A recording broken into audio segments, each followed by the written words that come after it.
नहीं नहीं लक्ष्मण, भरत हमारे सर्वप्रिय हैं और वो कभी सपने में भी नहीं सोच सकते कि हमारे ऊपर आक्रमण करेंगे। भैया ये आपकी भूल है। इसी भूल की वजह से आपने राज दरबार छोड़ दिया था, साधु बन गए और इसलिए आपने राजा का बिल्कुल भी उपयोग नहीं किया। ये राज्य ये सब तो हमने पिताश्री की वजह से छोड़ा है। जैसा उनकी आज्ञा थी उनकी वजह से हम यहाँ वनवास में चल के आए हैं। भैया आज मुझे आपके चरणों की सौगंध, मैं उसको वहीं पे मारूंगा और अगर भगवान शिव भी उसकी सहायता करने के लिए आए, मुझे आपकी दुआई है, या तो आज भरत रहेगा या फिर लक्ष्मण।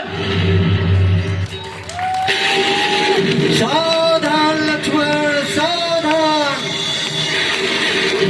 ये जो तुम कह रहे हो उसमें तनिक भी संशय नहीं है, लेकिन कोई भी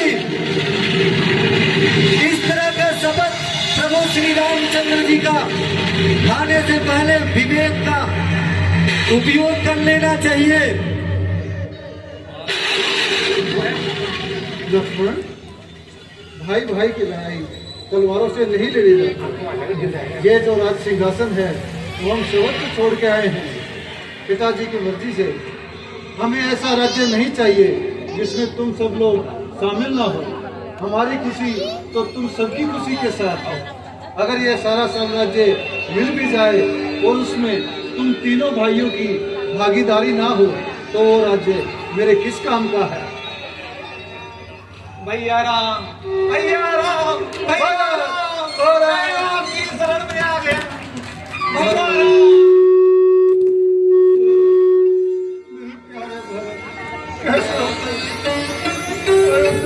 कैसे हैं? भैया कुछ भी कुशल नहीं है, पिताश्री नहीं रहे।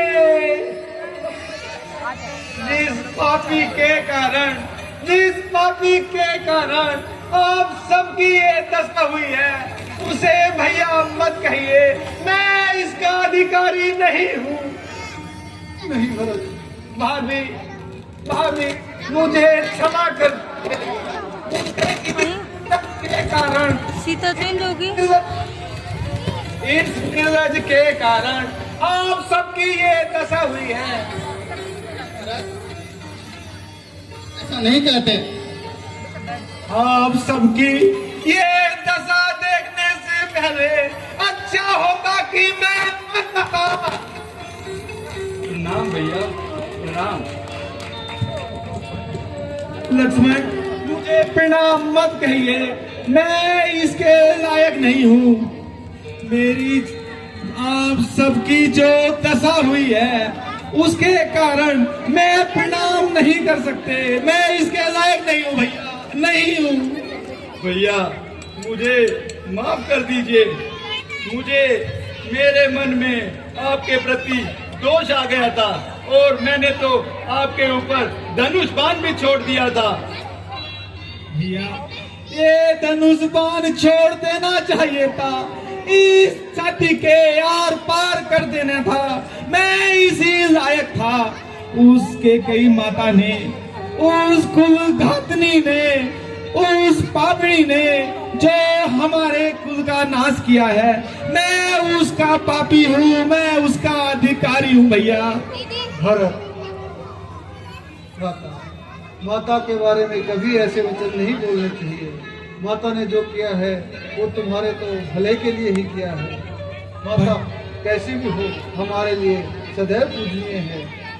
भैया मेरी बुद्धि काम नहीं कर रही, लगता है मुझे कुछ समझ नहीं आता कि क्या करूं क्या ना करूं।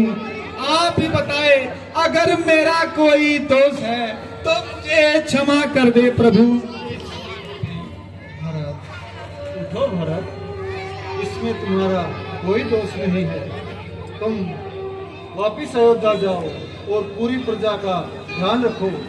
हमें पिताजी का ये साम्राज्य भी चलाना है और साथ ही साथ अपनी तीनों माताओं की खुशियों का ध्यान रखने का कार्य भी तुम्हारे ही ऊपर है। नहीं भैया, मैं आपके बिना नहीं जा सकता हूँ। आपको मेरे साथ चलना पड़ेगा। महाराज, हमने पिताजी के वचन का पालन करने का निर्णय लिया है, तो हम ये निर्णय तोड़ नहीं सकते। अब हमें 14 साल इसी जंगल में वनवास बिताना पड़ेगा। अब आप जाकर राज धर्म संभालिए। भैया, आप अगर मेरे साथ नहीं चल सकते तो मुझे अपनी चरण पादुका दे दीजिए, ताकि मैं उनको रखकर राज सिंहासन चला सकूं। जैसी तुम्हारी इच्छा भारत। ठीक है भैया।